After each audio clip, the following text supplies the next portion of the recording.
He adopted the most hated dog. In the shelter, no one expected what happened next. "Get away from him! Leave the dog alone!" Werner roared, his voice cracking with a mix of fear and fury as the thugs closed in.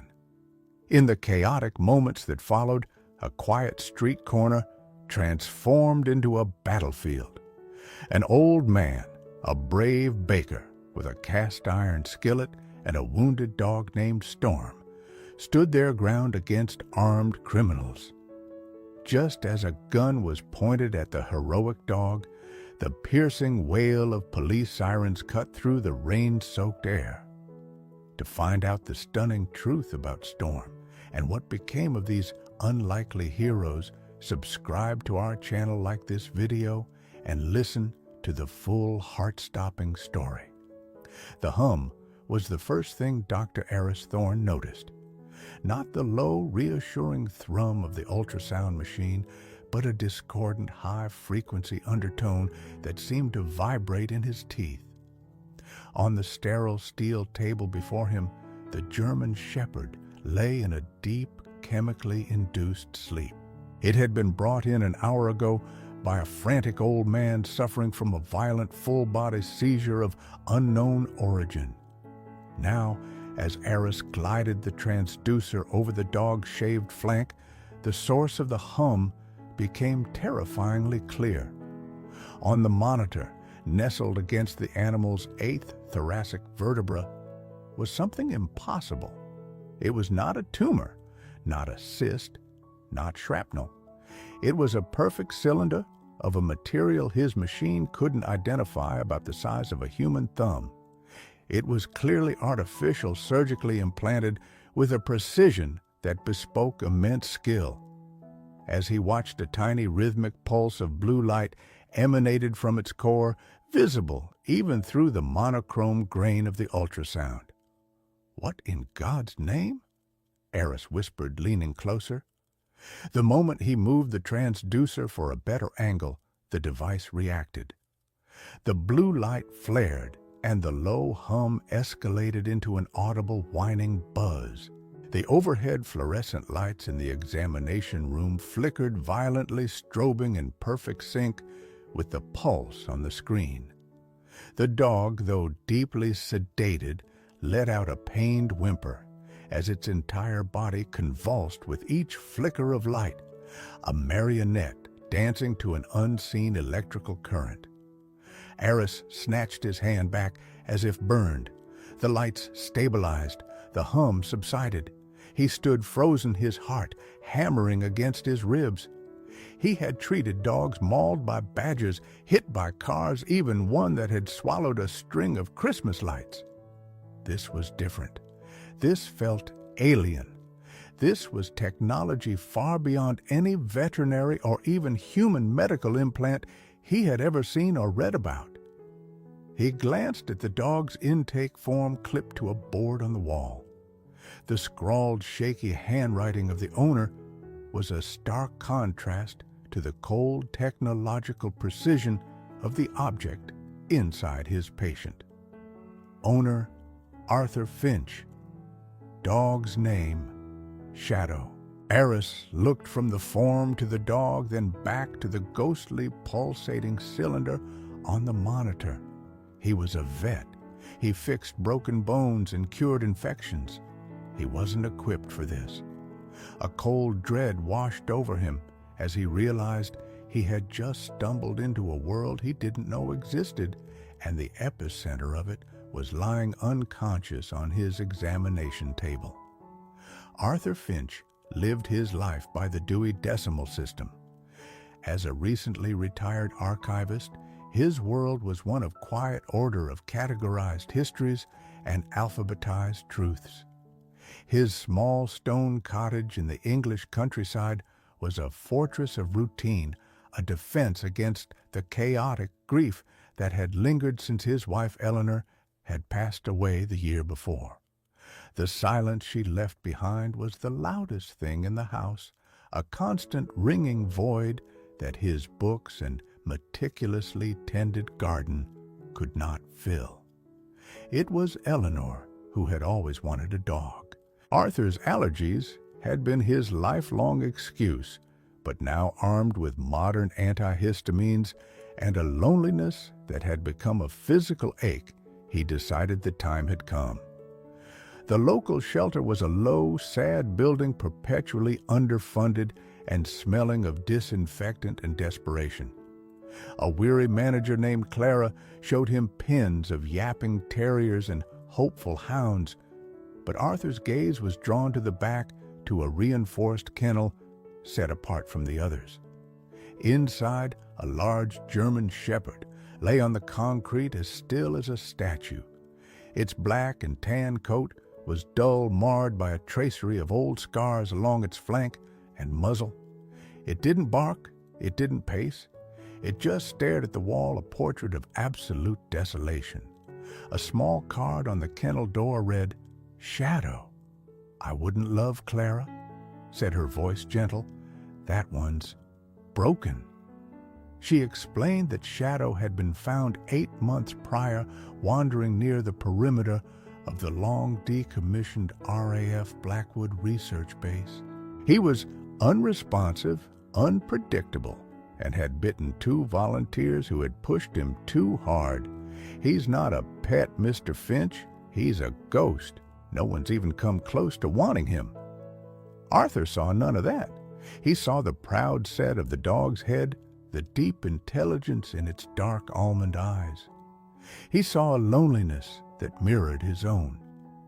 He pulled a wooden stool from a nearby storage closet and simply sat by the kennel, speaking to the dog in the same quiet, cataloging tone he had used for his archives for 40 years.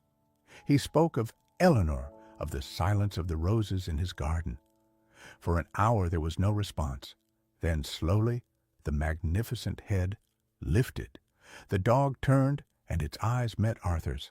There was no aggression. There was no fear. There was only a profound, heart-stopping flicker of recognition, a silent question passing from one lonely soul to another. Against Clara's strenuous, heartfelt advice, Arthur Finch adopted the dog nobody wanted. The first 48 hours were an exercise in quiet cohabitation. Shadow was a phantom in the cottage, moving with an unnerving silence, his claws never clicking on the old floorboards. He ate what was offered, then retreated to a corner, watchful and still. Arthur maintained his routine, a silent pact of mutual respect. On the 3rd evening, as Arthur sat reading in his worn armchair, he heard a low whine. He found Shadow in the living room, standing over Eleanor's favorite wingback chair. The dog was pawing at the floral fabric, a soft, questioning sound deep in its throat. As Arthur approached, expecting him to retreat, Shadow did the unexpected. He turned, nudged Arthur's trembling hand with his cold nose, and held it there. It was the first time the dog had initiated contact. A tear traced a path through the dust of Arthur's quiet life. Later that night, the peace shattered. A harsh, rasping cough echoed from the living room, followed by a sickening thud. Arthur rushed in to find Shadow on the floor, his body rigid, legs kicking spasmodically. A frightening, guttural, choking sound came from his throat as a violent seizure took hold. Panic and emotion Arthur hadn't felt in years seized him. He wrapped the convulsing dog in a blanket, hauled him into his old Volvo, and drove frantically through the winding country lanes, his only thought to reach the faint, distant glow of the region's only 24-hour veterinary clinic. There, a young, sharp-eyed vet named Dr. Eris Thorne met him at the door, his face a mask of professional calm that would soon crumble into disbelief. "This isn't a medical device, Mr. Finch." Dr. Thorne's voice was low, taut, with a nervous energy that unnerved Arthur more than any dire diagnosis could have. In the sterile quiet of the clinic, the ultrasound image on the screen seemed to pulse with a malevolent life of its own. I don't know what it is. A tracker. Data storage. Whatever its function, it's the cause of the seizures. It's interacting with his central nervous system. I've stabilized him for now, but I have no idea how to treat this. Honestly, I don't know who you could even talk to about it. As Thorne spoke, a sleek black van with tinted windows cruised slowly past the clinic's front window. It was unmarked anonymous, yet it radiated a sense of purpose. Shadow, still groggy from the sedatives, lifted his head from the examination table. A low, guttural growl rumbled in his chest, a sound deeper and more threatening than any Arthur had heard from him before.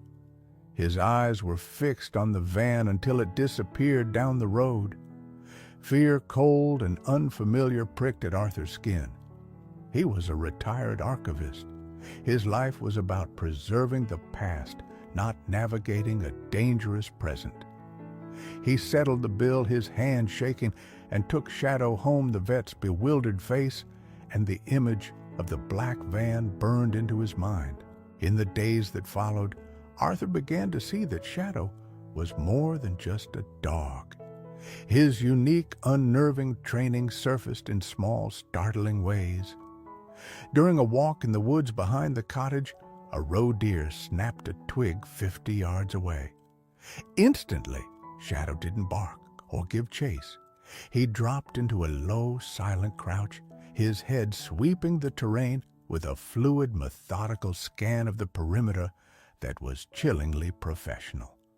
One afternoon, Arthur dropped his reading glasses behind a heavy oak bookshelf. As he prepared to strain his back, Shadow nudged him aside. The dog braced his paws against the floor, then used his powerful shoulders and body weight to expertly rock the heavy piece of furniture, not with force, but with a precise, calculated leverage, just enough for Arthur to retrieve them. These were not the actions of a normal dog.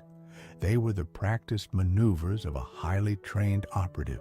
His own research hitting dead ends, Arthur found his thoughts returning to what Clara had said, found near the old RAF Blackwood research base. He drove back to the shelter, finding the weary manager locking up for the night. He didn't know what else to do. He explained what the vet had found, describing the implant. Clara's face went white. She unlocked the office and beckoned him inside, her hands trembling as she put the kettle on. "Arthur," she began, her voice barely a whisper. "A few days after he was brought in, a man came to see me. Sharp suit, expensive car. Said he was from a private animal welfare organization and had heard about a new German shepherd. He offered a 5,000-pound cash donation for the shelter if I would let him evaluate the dog privately." She had refused.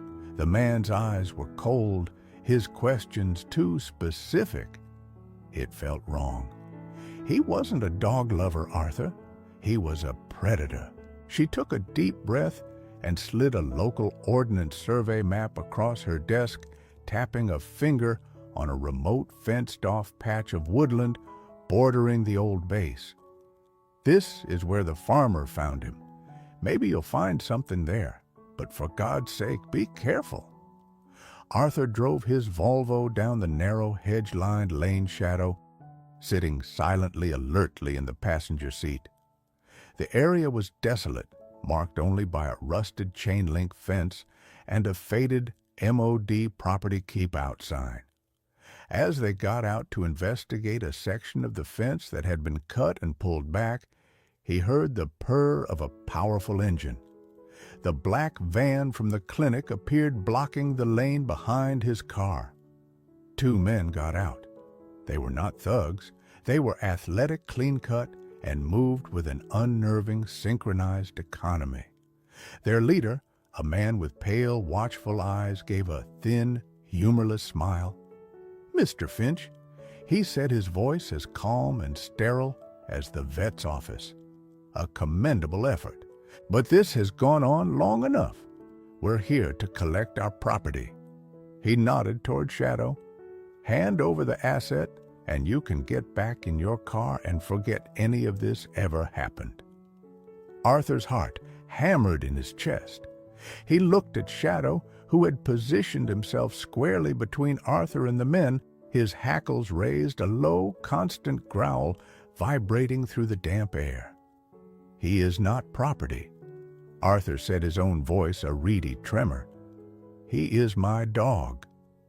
The second man raised a small black device. A piercing, high-frequency tone, inaudible to Arthur, split the air. Shadow yelped a raw sound of pure agony and staggered, shaking his head as if trying to dislodge a hornet from his ear. In that moment, something snapped in Arthur Finch. The quiet, gentle archivist vanished, replaced by a surge of pure protective fury. He grabbed a heavy fallen tree branch, swinging the waterlogged piece of oak with all his might. He roared a sound of pure rage and smashed the sonic device from the man's hand, sending it shattering against the tarmac. The other man, the leader, lunged forward, but Shadow, recovering with astonishing speed, met the attack. He didn't bite. He launched himself forward, a cannonball of fur and muscle, slamming his body into the man's legs and knocking him off balance.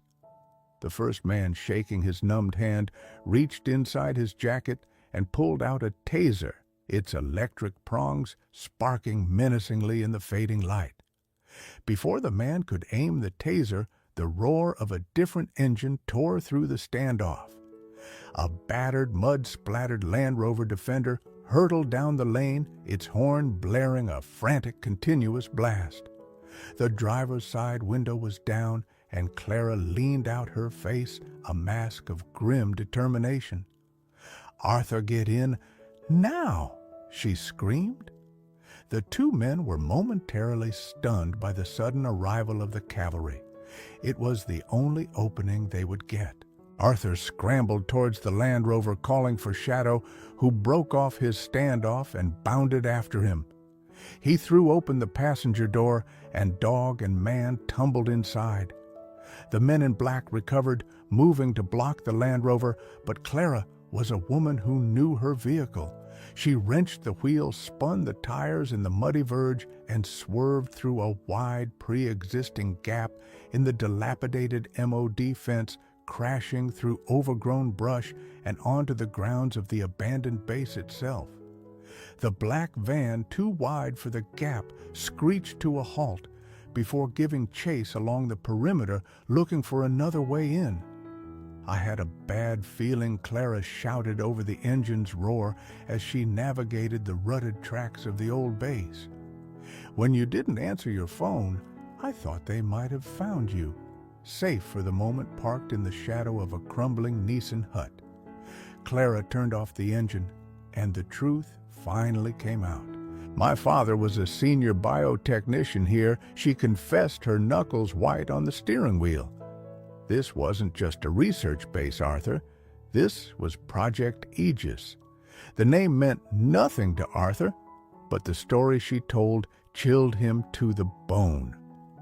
Project Aegis was a top-secret, morally ambiguous program to create the ultimate canine soldier. They weren't just training German shepherds, they were enhancing them, using neural implants to increase their intelligence, problem-solving abilities, and physical strength. The device in Shadow, she explained, wasn't just a tracker. It was the interface, the core of his augmented mind. The project was officially shut down 10 years ago after an incident. Clara continued, her voice heavy with inherited shame. The official report said the animals were too unstable, too difficult to control. They were all supposed to have been euthanized, decommissioned. She looked at Shadow, who was now scanning their surroundings with an intense, focused gaze, as if the very air of the place was familiar to him. "My father never believed it. He thought the best of them, the most successful subjects, weren't destroyed. He believed They were sold to a private military contractor, a ruthless outfit called Stryker Global Security. A horrifying understanding dawned on Arthur.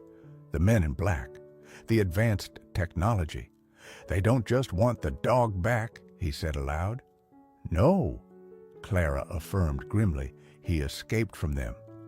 That implant, it's a black box. It will have recorded everything he saw, everything he did. Whatever he was involved in, the evidence is inside his head.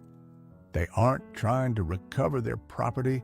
They're trying to destroy a witness. They heard the sound of the van's engine again, closer this time. They had found another way in. Clara slammed the Land Rover into gear and sped towards the largest structure on the base, a vast cavernous aircraft hangar. They can't follow us in there with the van, but they'll be on foot soon. Inside the echoing darkness of the hangar, a silence fell between them. Arthur looked at Shadow. The dog was no longer the broken, sad creature from the shelter. He was alert, poised, his intelligence a palpable force. This was his world. Then Arthur looked at Clara, her face set with worry and resolve. Finally, he looked at his own trembling hand stained with dirt and oil. His quiet life of books and roses was over. It had vanished the moment he looked into a lonely dog's eyes. He was no longer a grieving retiree. He was the protector of a fugitive, an ally to a whistleblower's daughter, and an enemy of a powerful, shadowy corporation. He had passed a point of no return. He met Clara's gaze, the archivist's mind, for the first time in his life, looking not to the past, but to the immediate, dangerous future. What Arthur asked, his voice steady and clear, "Do we do now?" The hangar became their fortress. Arthur, whose life had been spent organizing information, found a new, desperate application for his skills. He saw not a derelict building, but a system of defensible spaces. Working with Clara, they transformed the cavernous space. They dragged rusted engine hoists, heavy metal lockers, and sheets of corrugated iron to create choke points and barricades. It was a physical exertion Arthur hadn't experienced in decades, and he felt a strange, invigorating sense of purpose. Shadow was their chief strategist. Freed in an environment that resonated with his core programming, he was a different being. He moved through the gloom with innate understanding, identifying weak points in the hangar's structure, nosing at loose floor panels that hid utility access, and leading them with a low whine to a locked maintenance tunnel in the far corner, a potential escape route.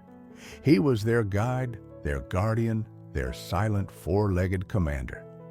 Outside, their pursuers, led by the cold-eyed operative, whose name they later learned was Pierce, were methodical. They didn't storm the hangar. They laid siege.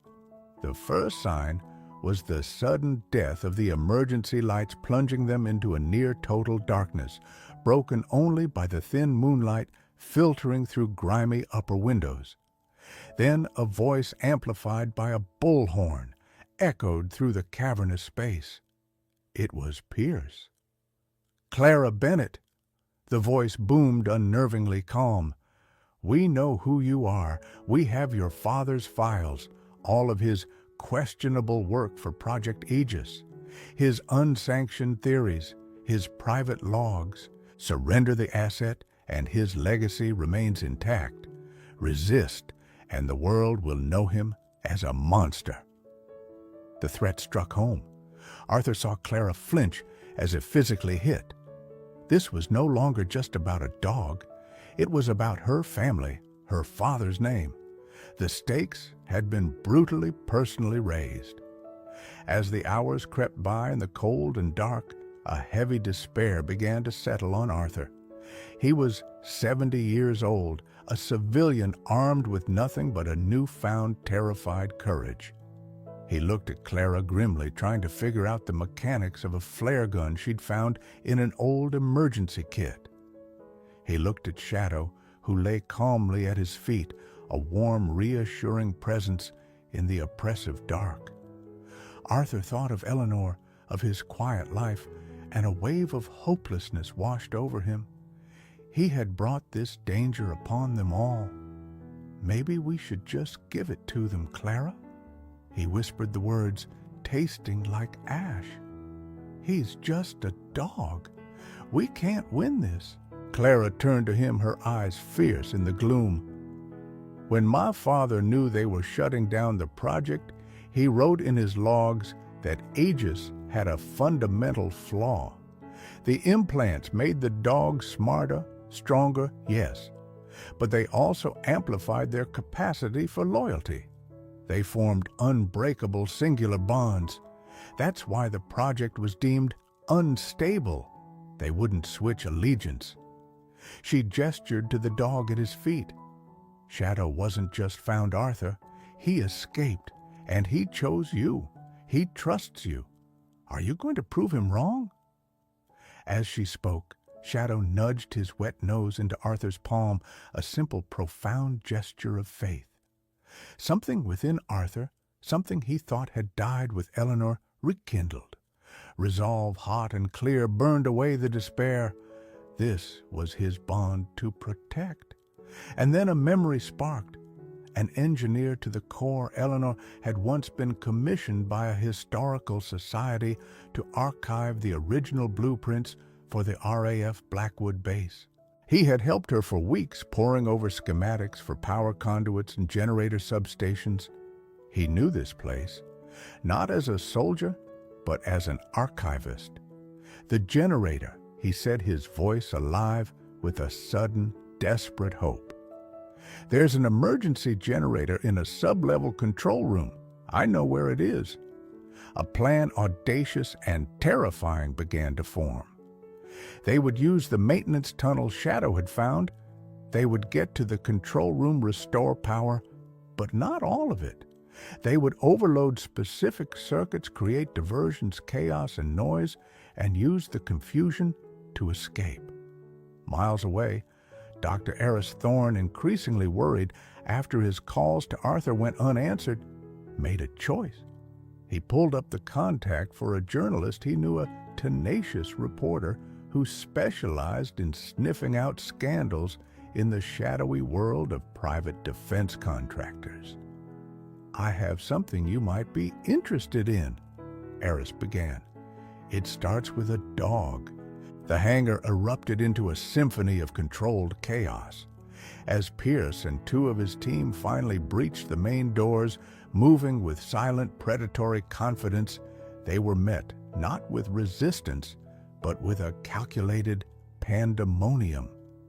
Deep within the hangar's guts, Arthur, his hands moving with the remembered certainty of his archival work, slammed a heavy breaker switch. Lights flickered on and off in a disorienting strobe 50 yards from the intruders. A massive, long-dormant industrial ventilation fan roared to life, its huge blades creating a deafening whirlwind of dust and sound. Alarms, shrill and discordant, blared from a different section entirely. Pierce's team, their senses overwhelmed, instinctively moved toward the largest disturbance, the fan. It was the diversion Arthur had planned. While the Stryker team was drawn away, Arthur, Clara, and Shadow navigated the maintenance tunnels emerging near a secondary loading bay on the far side of the hangar. Freedom was a dozen yards away. But as they broke from the shadows, a figure stepped into their path. It was Pierce. He hadn't taken the bait. He stood there, a silhouette against the moonlit opening, a pistol held steady in his hand. He had anticipated their route. "It's over," he said, his voice flat. In that split second, Clara reacted. She raised the flare gun and fired. A searing red projectile shot past Pierce's head, its magnesium glare momentarily turning night into a blinding, painful day. Pierce flinched, his vision obliterated. It was the only opening Shadow needed. He lunged. It wasn't the frenzied attack of a panicked animal, but a beautiful, terrible tactical strike. A blur of black and tan, he didn't go for the throat. He slammed his full body weight into Pierce's right knee, the sickening crack of bone echoing in the hangar. As the man buckled, Shadow's powerful jaws clamped down not on flesh, but on the wrist of his gun hand. With a violent, expert twist of his head, he tore the pistol from Pierce's grasp, sending it skittering across the concrete. Pierce went down screaming in pain and fury, incapacitated but alive. At that precise moment, the hangar was flooded with flashing blue and red lights. Tires screeched on the tarmac outside. The journalist Dr. Thorne had contacted had done more than just listen. He had made a call to his own source inside the Ministry of Defense Police. Armed officers swarmed the hangar, apprehending Pierce's disoriented team with swift efficiency. The siege was over. In the quiet, sterile aftermath, MOD officials in severe suits took control. The story came out in pieces from Arthur's shaky testimony, from Clara's grief-stricken but resolute account, and most damningly, from the device itself. A team of military specialists, the successors to Project Aegis, carefully removed the implant from Shadow. Its data core was intact, containing encrypted logs, coordinates, and video evidence of Stryker Global's illegal continuation of the program, using the dogs for corporate espionage and assassinations. The incident that had supposedly shut down the project was revealed to be a fiction. The program had simply been privatized. Clara's father, his old logs now seen in a new light, was posthumously hailed as a whistleblower who had tried to stop it. Arthur Finch returned to his stone cottage. The black van was gone, the threat extinguished, but the silence he had once dreaded was gone too. Shadow, free from the implant that had been both his power and his prison, was transformed. The ghost was gone, replaced by a dog. He was still dignified, still possessed of a deep, quiet intelligence, but now he would chase a ball with joyful, abandoned bark at the postman and sleep with a contented sigh at the foot of Arthur's bed, his head resting on his master's feet. Clara became a regular visitor, her battered Land Rover a familiar welcome sight in the driveway. Sometimes Dr. Thorne would join them, his initial professional horror having blossomed into a deep affection for the dog he had helped save. They were an unlikely pack, forged in chaos. One crisp autumn evening, Arthur sat in his study, a leather-bound book open in his lap. Shadow lay on the rug before the fireplace, his coat gleaming in the firelight. Arthur reached down his fingers, stroking the soft fur behind the dog's ears. He hadn't just adopted a dog from the shelter. He had rescued a soldier, befriended a hero, and in doing so had found his own way back to the world of the living. The silence in his home had finally been replaced not with noise, but with an unshakable peace.